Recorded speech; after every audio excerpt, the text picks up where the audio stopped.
Hey guys! I am here to talk to you about the prologue of the Book Thief, which you guys just finished for today's assignment / yesterday's assignment. So I just want to go over a couple of things that hopefully will clear some things up for you and help you understand a little bit about what you read. So the first thing that you have discovered if you watched the clip and read was that this book is narrated by Death. So what you need to understand is that Death is not a human being, okay?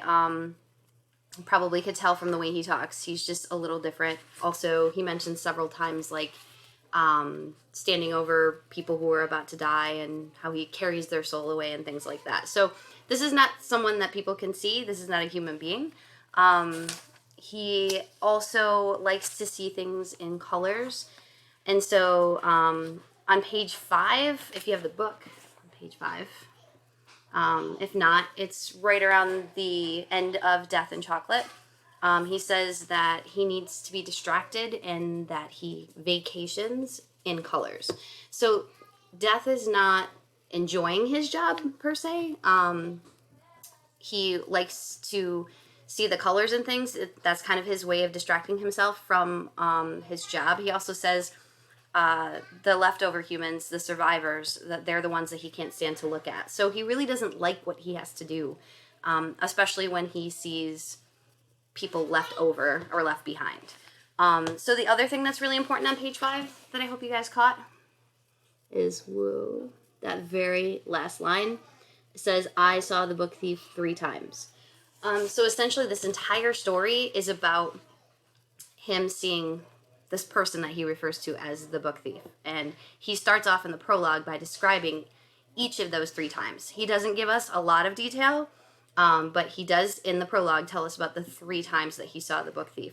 So what you're going to notice about Death is that he oftentimes will give you a piece of the future and then pull back from it. So he'll randomly say things that are going to happen, like, I don't know, like 7 months in the future. And he gives you these hints and clues along the way all the time.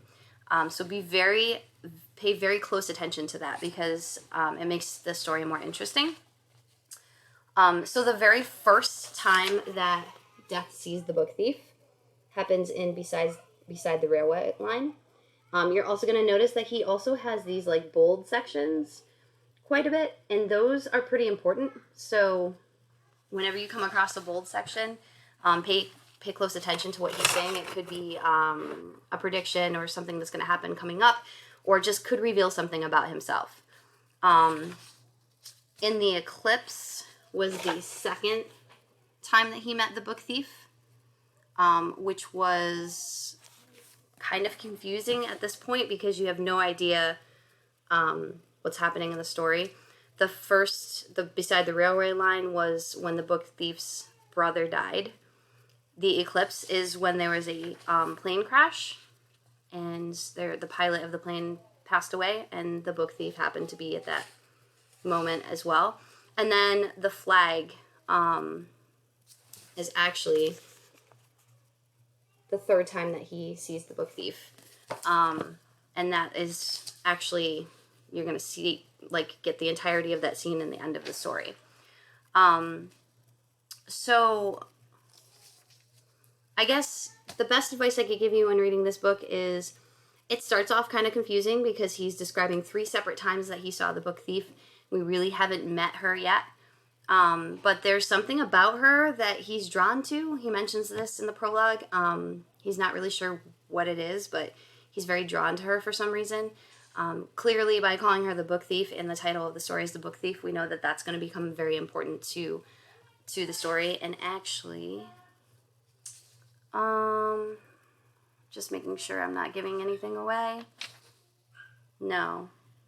He will describe why she's called the book thief and tell you about all of that as well. So, I hope this clears some things up for you guys. Remember, pay attention to the bold sections. Remember that this is not a human being who's telling this story, and so their perspective is going to be slightly different from what you guys are used to. But it's a really great story, and I've had a couple of you guys ask me about the movie. So we showed you guys the prologue clip from the movie. And so I would discourage you from watching the entire thing until you've actually read the book.